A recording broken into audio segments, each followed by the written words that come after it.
अस्सलाम वालेकुम class, Sanam Siddiqui here. और आई होप कि आपने पिछली वीडियोस को देखा होगा, उनको सुना होगा और उसमें से कुछ आपने लर्निंग हासिल की होगी।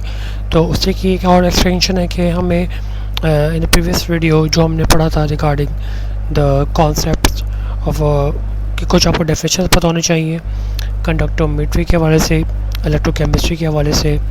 और उसके बाद जो नेक्स्ट वीडियो में हमने डिस्कस किया था, उससे पहले वाली वीडियोस थी, उसमें हमने डिस्कस किया था रिगार्डिंग कंडक्टोमीटर और उसकी हमने पढ़ा था उसके बारे में, उसकी वर्किंग के बारे में और इलेक्ट्रोड्स के बारे में और ये all this things.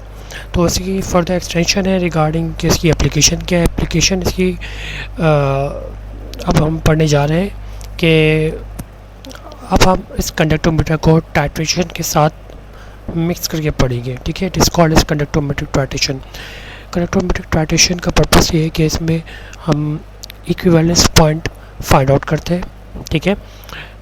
We are using an instrument and this instrument called is conductometer, जो कि आयंस की कंडक्टेंस पे यानी उसके फ्लो ऑफ इलेक्ट्रॉन को मेजर करता है कि एक सोल्यूशन के अंदर आयंस की फ्लो ऑफ इलेक्ट्रॉन कितने हो रहे हैं, ठीक है, इन स्पेसिफिक वॉल्यूम, ठीक है जनाब।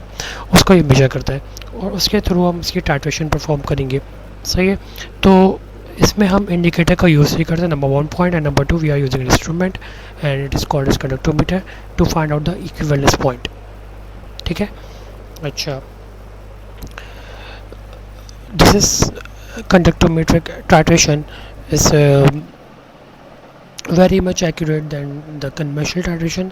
एंड इसमें जो न्यूट्रलाइजेशन ऑफ रिएक्शन होता है वो हमें पता चलता है with the help of a graph, ठीक है। हम पहले अपनी रीडिंग्स लेंगे, हम इसको पढ़ेंगे, इसके प्रोसेसेस क्या हैं, इसके टाइप्स क्या हैं, ठीक है। उसके बारे में जो भी हमारी क्वेरीज है उसको समझेंगे, ठीक है। तो उसके बाद हम फर्दर ऑन इसकी ऑब्जर्वेशन पे जाएंगे, लेकिन हमें जो फाइनल रिजल्ट मिलता है, जो इक्विवेलेंस पॉइंट मिलता है, with the help of graph मिलता है, ठीक है। वो याद रखिएगा इस बात को, ठीक है। So let's move on towards the conductometric titration. Yes ji, तो टाइट्रेशन में बेटा आप क्या करते थे एसिड बेटा टाइट्रेशन के अंदर कि आप न्यूट्रलाइजेशन का रिएक्शन कंडक्ट करते थे, ठीक है। आपके पास लेट्स से एक फ्लास्क के अंदर एक कंटेंट पड़ा हुआ है एसिड, ठीक है। आपने ब्लेड को फिल किया अपनी बेस के साथ और फिर आपने ड्रॉप वाइज ड्रॉप आपने रिएक्शन कंडक्ट किया और अपने कलर चेंज देगा, ठीक है जी। यही करते थे, सेम यही चीज़ आपको इसमें परफॉर्म करनी है, बट यहाँ पे आपको कंडक्टेंस नोट डाउन करनी होगी, ठीक है। आपका जो कंडक्टोमीटर है उसमें से आप कंडक्टेंस नोट करते रहेंगे, सही है। सेम वही परफॉर्मेंस, रिएक्शन भी अंडरगो हो रहा होगा, लेकिन साथ में आप उसके एमएस इनकॉर्पोरेट करते वक्त बीच में कंडक्टेंस नोट करते रहेंगे, ठीक है। एंड द एंड पॉइंट किस तरह डिटरमाइन करेंगे, एंड पॉइंट आपका डिटरमाइन करेगा चेंज इन कंडक्टेंस के ऊपर, ठीक है। एक पैटर्न चल रहा होगा, एक ट्रेंड चल रहा होगा, जैसे वो पैटर्न और ट्रेंड चेंज होगा, either it is towards inclining या डिक्लाइनिंग, एक ट्रेंड चल रहा होगा पहले से कंडक्टेंस का, ठीक है। जैसे वो पैटर्न चेंज होगा तो आपको इक्विवेलेंस पॉइंट मिल जाएगा, ठीक है। In this method we determine the point where the reaction is completed with the help of conductometer, ठीक है, that measure the change in conductance of a solution produced by the ions in solution। अच्छा बेटा, conductance depend करती है कुछ factors के ऊपर। उसमें जो फैक्टर होते हैं वो सबसे इम्पॉर्टेंट होता है टेम्परेचर, ठीक है। Increase in temperature, increase in mobility of ions. जब आयंस की मोबिलिटी ज़्यादा होगी तो फिर आयंस का आपस में इंट्रैक्शन ज़्यादा होगा, ठीक है। इंट्रैक्शन ज़्यादा होने की वजह से फ्लो ऑफ इलेक्ट्रॉन हाई होगा, ठीक है। अगेन टेम्परेचर का अपने आयंस की खुद की काइनेटिक एनर्जी और उनकी मोबिलिटी, ठीक है, वो भी ज़्यादा इंपॉर्टेंट होती है।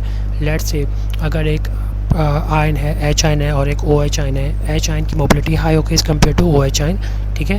क्यों? क्योंकि एच आयन का थोड़ा मास कम है, ठीक है, और ओ एच आयन का थोड़ा मास भी है, सही है। तो जितना स्मॉलर मास होता है उसकी मोबिलिटी हाई होती है, ठीक है।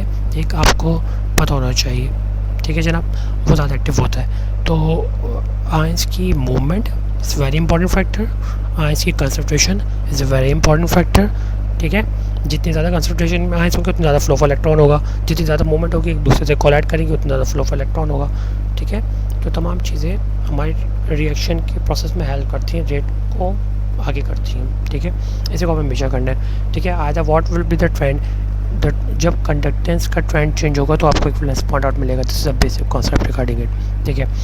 At the equivalence point we measure the volume of base use to neutralise the acid sign completely to the solution. आपने क्या करना है, आपने एसिड को अपने फ्लास्क में लेना है और आपको बेस के थ्रू आपने एमएल्स बताना है कि कितनी बेस इक्विवेलेंस पॉइंट पे कंज्यूम होगी और सोल्यूशन की कंडक्टेंस क्या होगी, और with the help of it जब आप ग्राफ बनाओगे तो आपको वॉल्यूम्स मिलेंगे, उस वॉल्यूम को आप n1 वैल्यू में पुट करके मुझे आंसर बताओगे, ठीक है। तो अगेन आई रिपीट कि इसके अंदर आपको टाइट्रेशन करनी है, ठीक है। टाइट्रेशन में अगेन आप ब्यूट के अंदर आपने बेस लिया, कॉर्टिकल फ्लास्क में आपने एसिड लिया, इंडिकेटर आपको नहीं डालना, ठीक है। ड्रॉप बाय ड्रॉप आपने टाइट्रेशन परफॉर्म करनी है और हर ड्रॉप के बाद उस फ्लास्क के कंटेंट को चेक करना है और उसमें से कंडक्टेंस नोट करनी है, ठीक है। एक ट्रेंड चल रहा होगा, ठीक है, कंडक्टेंस का, कि आदर वो कंडक्टेंस पहले इंक्रीज की तरफ जा रही होगी या डिक्रीज की तरफ जा रही होगी, ठीक है, what ever would be the trend. तो वो ट्रेंड जैसे ही चेंज होगा तो फिर आपको इक्विवेलेंस पॉइंट मिलने के चांस होंगे, ठीक है। सही है जनाब। अच्छा,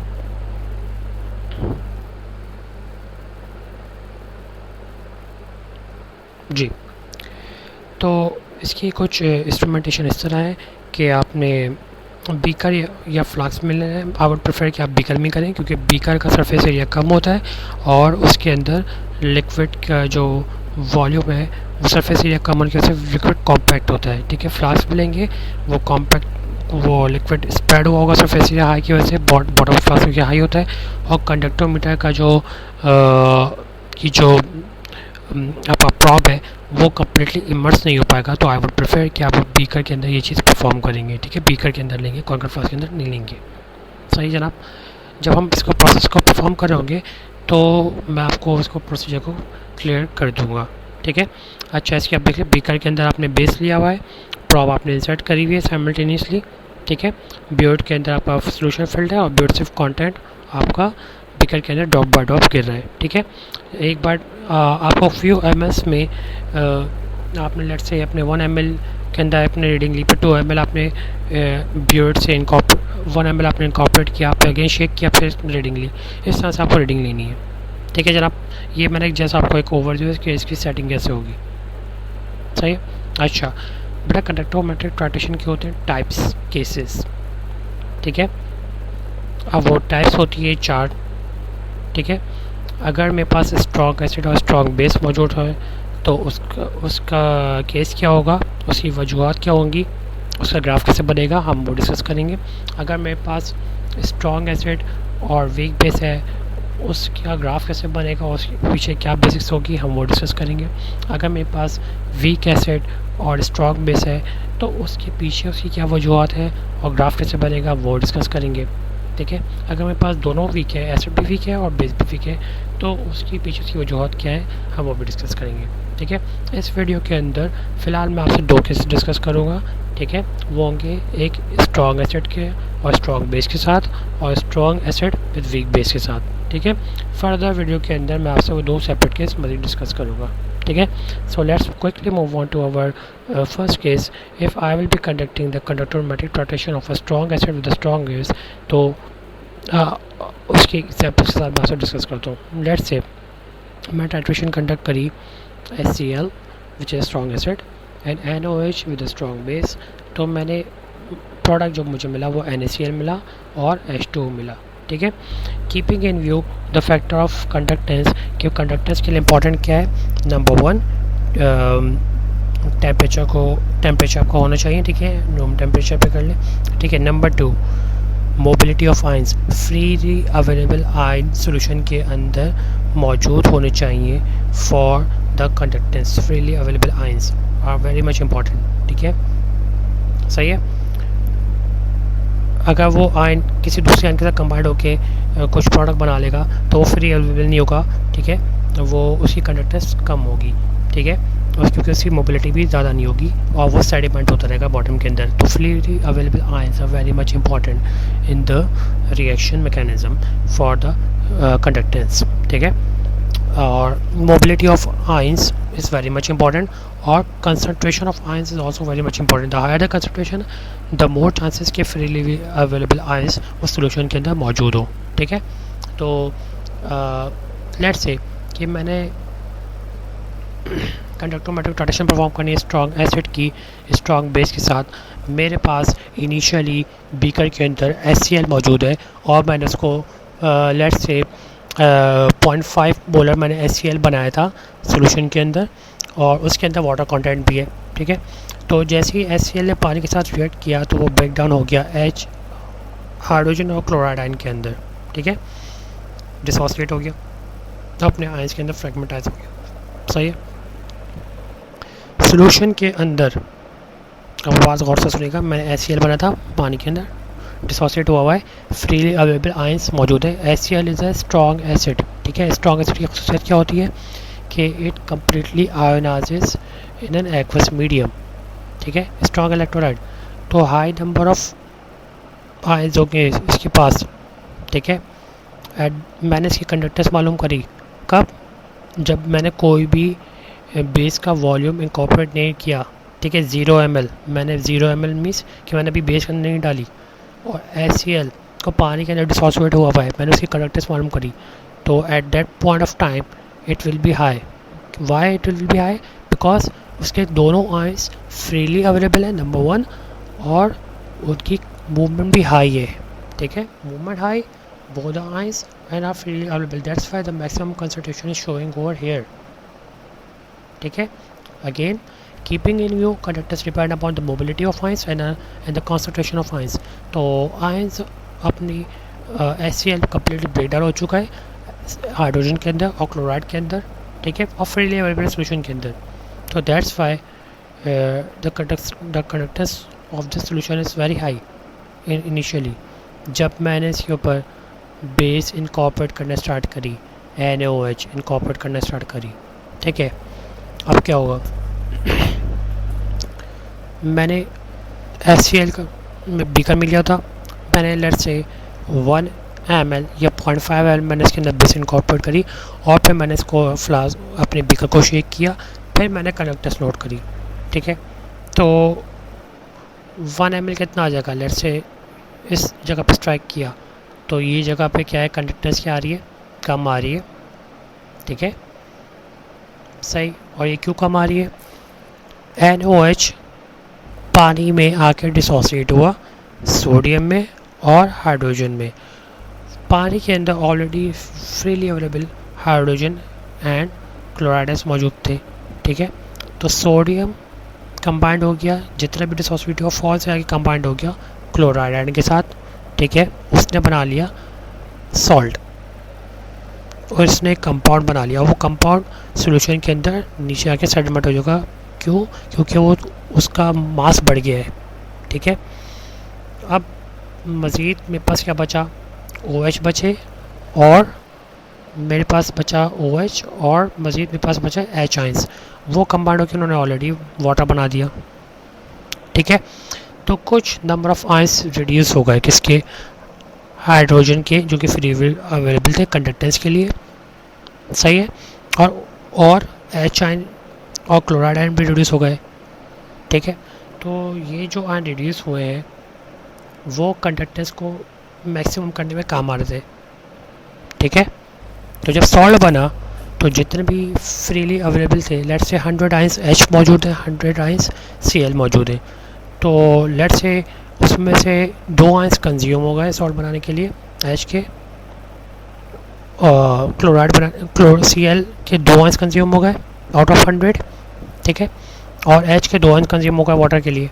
तो अब कंडक्टेंस मेरी हाई आनी चाहिए या लो आनी चाहिए, तो ऑब्वियसली लो आनी चाहिए, क्यों, क्योंकि उसने NaCl बना दिया है, एक प्रोडक्ट बना दिया है, प्रोडक्ट की कंडक्टेंस नहीं होती, ठीक है, आयंस की कंडक्टेंस होती है, ठीक है। उसने ये प्रोडक्ट फॉर्मेशन हो गई है, प्रोडक्ट फ्रीली अवेलेबल नहीं है, ठीक है, आयंस फ्रीली अवेलेबल है। तो प्रोडक्ट बना दिया, सेडिमेंट हो गया, ठीक है। तो फ्रीली अवेलेबल आयंस की कंसंट्रेशन कम हो गई, ठीक है। तो एज अ रिजल्ट क्या है कि मेरे पास ट्रेंड क्या है, डिक्लाइन जा रहा है, सही है। अब इस बात को मद्देनज़र रखिएगा और आप एमएस जितने बेस के इनकॉर्पोरेट करते जाएंगे इसमें प्रोडक्ट की फॉर्मेशन बढ़ती रहेगी, ठीक है। प्रोडक्ट सेडिमेंट होता रहेगा, फ्रीली अवेलेबल आयंस कम होते रहेंगे, उनकी कंसंट्रेशन डाउन होती रहेगी, ठीक है। जब फ्रीली अवेलेबल आयंस कम होते रहेंगे तो ऑब्वियसली क्या होना है कि मेरे पास कंडक्टेंस जानी टूवर्ड्स डिक्लाइन साइड पे। मैंने फर्दर एमएस इनकॉर्पोरेट किए, प्रोडक्ट और बढ़ा, ठीक है। NaCl मज़ीद बढ़ा, सेडिमेंट हुआ डाउनवर्ड्स, ठीक है। और फिर क्या हुआ कि फ्रीली अवेलेबल हाइड्रोजन आयंस और क्लोराइड आयंस मज़ीद कम हो गए। जब मज़ीद कम हो गए तो फिर कंडक्टेंस क्या आ रही है टूवर्ड्स डाउन साइड, ठीक है। मैं अपनी जो बियर रीडिंग है उसको मैं लेता रहूँगा मुख्तलिफ एमएल्स के पाथ, यानी आपको एक फ्रैक्शन डिसाइड करना पड़ेगा कि आइदर 0.5 या 1 ml के बाद अपनी कंडक्टेंस को मेजर करते रहें, ठीक है। आपको क्या करना है, अब फर्दर आपको रीडिंग्स लेनी है। कुछ रीडिंग्स पे आपकी कंडक्टेंस क्या है, डाउनवर्ड ट्रेंड पे जा रही है, और फिर एक पॉइंट आएगा जहाँ से आपको आपकी कंडक्टेंस अपवर्ड ट्रेंड पे जाएगी, ठीक है। डाउनवर्ड ट्रेंड पे जा रही है, डाउनवर्ड ट्रेंड का रीज़न समझ में आया, क्यों? क्योंकि NaCl प्रोडक्ट फॉर्मेशन बन रही है, ठीक है। प्रोडक्ट फॉर्मेशन बन रही है, H और Cl के आयन क्या हो रहे हैं, कंज्यूम हो रहे हैं, जो कि पहले फ्रीली अवेलेबल थे वो कंज्यूम हो रहे हैं। तो जब वो कंज्यूम होते रहेंगे तो फिर NaCl की क्या है, प्रोडक्ट फॉर्मेशन के ज़रिए टोटल कंडक्टेंस क्या है, डाउन जाएगी, ठीक है। अब क्या हुआ, ये अचानक क्यों बढ़ी, ठीक है। ये अचानक क्यों बढ़ी, ये अचानक इसलिए बढ़ी कि जितना HCl प्रेजेंट था बेटा पहले वो तो अब यूटिलाइज हो चुका प्रोडक्ट फॉर्मेशन के लिए, उसने NaCl बना दिया, उसके जितने भी आयंस थे वो कंज्यूम हो गए, उसने NaCl की फॉर्मेशन कर ली। अब कोई रेजिस्टेंस नहीं है मेरे पास फर्दर कि वो होल्ड करे कंडक्टेंस को डिक्लाइन करे, क्योंकि वो सारे आयंस कंज्यूम हो चुके हैं H और Cl के, ठीक है, जो कि फ्रीली अवेलेबल थे, ठीक है। अब जब मेरे पास बेस की एडिशन होगी फर्दर तो फिर कंडक्टेंस मेरी बढ़ेगी, क्यों? क्योंकि अब Na आयन और OH आयन आपस में ब्रेक होंगे और वो फ्रीली अवेलेबल होंगे सॉल्यूशन के अंदर, उनका कोई रिएक्शन नहीं हो रहा होगा हाइड्रोजन के साथ और क्लोराइड के साथ, ठीक है। अगर वो रिएक्शन होता तो फिर प्रोडक्ट फॉर्मेशन होती NaCl की, ठीक है, और वो सेडिमेंट होता। समझ में आ रही है बात? अब क्या हो रहा है, सोडियम आयंस और ऑक्सिल आयंस वो फ्रीली अवेलेबल है, वो अपने डिसोसिएट हो रहे हैं अपने आयंस के अंदर और मूव कर रहे हैं, ठीक है। सोडियम का एटॉमिक मास 23 है और OH का कितना है, 16 और 17 है। इनकी वेलोसिटी H के मुकाबले में थोड़ी कम होगी क्योंकि उनका मास ज़्यादा है, ठीक है। तो H के मुकाबले में तो कम होगी, ठीक है। आपको ये लॉजिक पता होनी चाहिए, है ना, है आपको पता होगी। तो ये जो लाइन है H आयंस, ये ज़्यादातर H आयंस की वजह से लाइन है, ठीक है। हाँ, अब ये जो लाइन है ज़्यादातर OH आयंस की तरफ से लाइन है। तो OH आयन का क्या है, क्योंकि मास ज़्यादा है तो उसकी वेलोसिटी थोड़ी कम होगी as compare to H ions, ठीक है जनाब।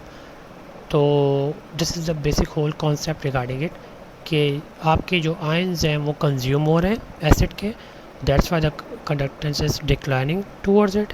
जैसे ही वो सारे आयंस ख़त्म हो जाएंगे तो फिर बेस बच गई, अब तो बेस अपने आयंस में डिसोसिएट होगी, ठीक है।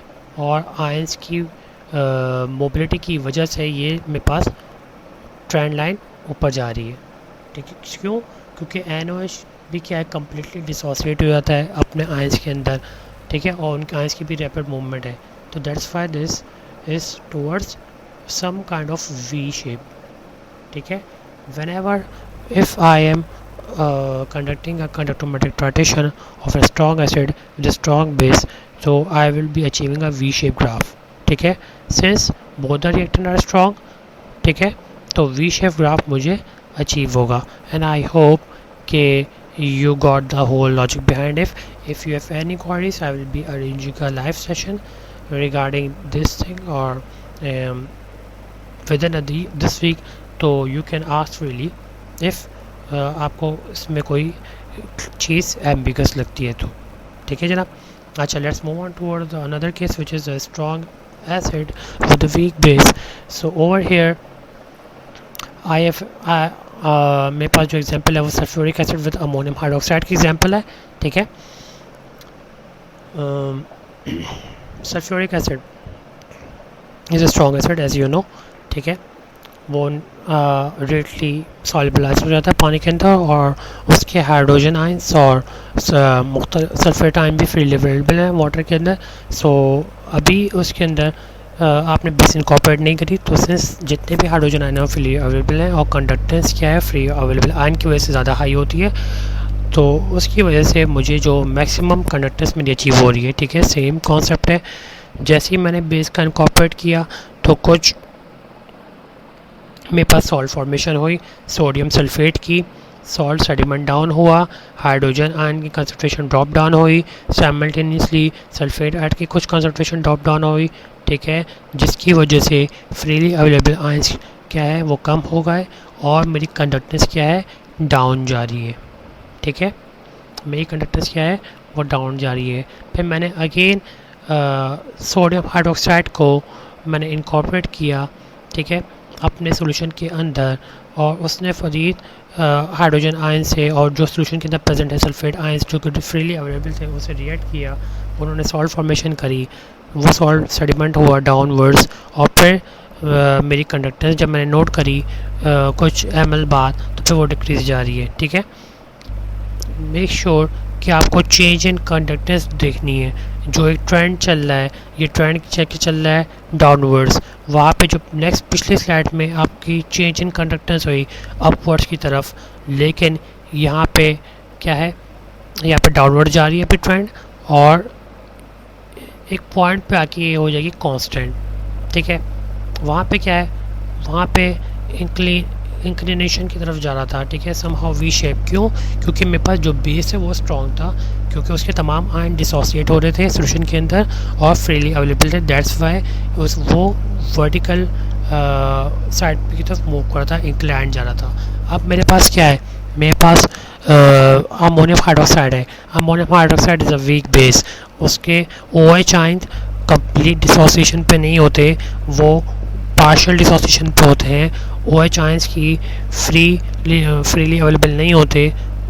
ठीक है, तो जब वो फ्रीली अवेलेबल नहीं होंगे तो जितने आयंस हैं उनकी वेलोसिटी ही काउंट होगी कंडक्टर्स में, पूरे आयंस की वेलोसिटी काउंट नहीं होगी. ठीक है, और जितने भी अमोनियम आयंस हैं उन्हीं की जितने भी डिसोसिएट हुए हैं बहुत ही कम डिसोसिएट होंगे. लेट्स से उनके आयन टोटल है 100, यानी जिसमें से वो प्रोडक्ट बन रहा है अमोनियम हाइड्रोक्साइड बन रही है, और डिसोसिएशन के बाद 10 आयंस वो सॉल्यूशन के अंदर, एक एग्जांपल दे रहा हूँ कि 10 आयंस आ गए अगर आपने उसको डिज़ोल्व किया. ठीक है, और होने कितने चाहिए थे, अगर वो स्ट्रॉन्ग होता तो 100 के 100 ही फ्रीली अवेलेबल होने चाहिए. अब फ्री अवेलेबल कितने हैं, वो 10 है टोटल, तो उनकी स्पीड भी क्या है वो कम ही होगी, क्योंकि अब हर इंडिविजुअल आयन की स्पीड ही कंट्रीब्यूट कर रही होती है ना बेटा कंडक्टेंस के अंदर. अब क्या है, जब आयंस की तादाद ही बहुत कम है और कंडक्टेंस भी क्या है कम है, तो ये जो ट्रेंड है वो मुझे इंक्लाइन की तरफ जाके नहीं दिख रहा, वो मोर और लेस मुझे कंटिन्यूस लाइन दे रहा है. क्यों? क्योंकि मेरी बेस का पूरा कंप्लीट डिसोसिएशन हुआ ही नहीं है. ठीक है, सोल्यूशन के अंदर उसके फ्रीली अवेलेबल आयंस मौजूद ही नहीं है. जब वो हर एक इंडिविजुअल आयन को मैं की अगर वेलोसिटी कंबाइंड होती तब उसका ग्राफ क्या है टुवर्ड्स इंक्लाइन पे जा सकता था. ठीक है, अभी क्या है डिसोसिएशन नहीं हुई, तो फिर एज अ रिज़ल्ट बहुत ही कम आयंस होंगे सोल्यूशन के अंदर, और उनकी वेलोसिटी भी क्या होगी वो इतना सिग्निफिकेंटली कंट्रीब्यूट नहीं करी होगी. सो दैट्स वाई मेरा जो ट्रेंड है वो मोर और लेस लीनियर जा रहा है. कब? जब मेरा सल्फ्यूरिक एसिड पूरा कंज्यूम हो जाएगा, उसके बाद जो ट्रेंड आएगा वो सिर्फ और सिर्फ अमोनियम हाइड्रोक्साइड की वजह से ही आ रहा होगा. ठीक है जनाब, तो please go through the video again. ठीक है, इसको गौर से सुने, कंडक्टर्स के फैक्टर को ध्यान में रखिएगा. ठीक है, जो हमने पिछली वीडियोस के अंदर डिस्कस किए थे. ठीक है, और नेक्स्ट वीडियो के अंदर मैं आपसे फर्दर 2 केसेस डिस्कस करूँगा। Thank you for listening.